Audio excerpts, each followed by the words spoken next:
Welcome to the Lent season. So, what is Lent? Lent began in the 4th century and has evolved over the ages.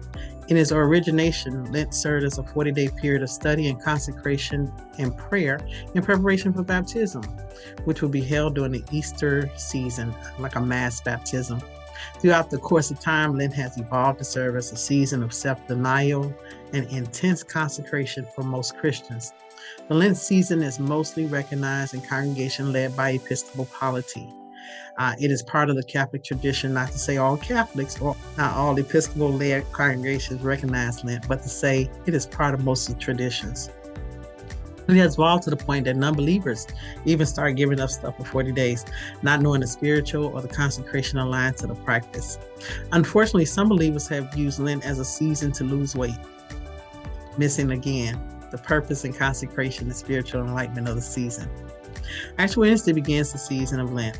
The 40 days are counted from Ash Wednesday to Resurrection Sunday, which is typically 40 days, not including the Sundays. Many use it as a period of self-denial and examination to look at oneself to see where they are in relationship to God. Ash Wednesday recalls Jesus' conquering of temptation in the wilderness when the devil tempted him. On this day, some Christians in the denomination place ashes on the shape of a cross on the forehead of believers as a sign that they are about to enter a period when they too will seek to overcome temptations of their lives.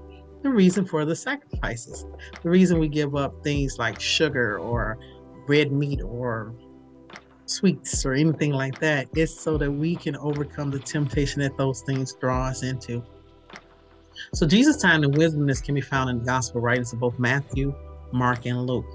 Remember, when we read the gospel accounts of Jesus' ministry, remember the author's intended audience. You see, Matthew is writing to the Jews who are believing in the Masonic law. Mark is writing to an audience in the Roman citizenship. And Luke is writing to the Greek audience. So to understand this better, I definitely invite you to an upcoming series on the Bible, which is a journey understanding the mystery. So Luke 4, 1 through 44, Matthew 4, 1 through 11, Mark 1, 12 to 13, all recount Jesus' wilderness experience. Those 40 days that he was in the wilderness with the devil, and the devil tempted him. But the devil's temptations didn't move Jesus. First, he tempted him to turn stone to bread, and Jesus said, "Man shall not live by bread alone, but by every word of God."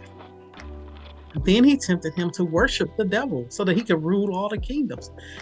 Jesus already knew all the kingdoms already belong to God. So there was no need to worship the devil for that. And then the final temptation was that Jesus threw himself down to show his own power. And Jesus refused that temptation as well. So as we go into this Lent season, this time of 40 days in which we are fasting and praying and seeking God in the midst of it, just remember, temptation is going to come. But you too have the word of God. Use it as your battle fence. Use it as your sword to help you go through this season and to come out stronger.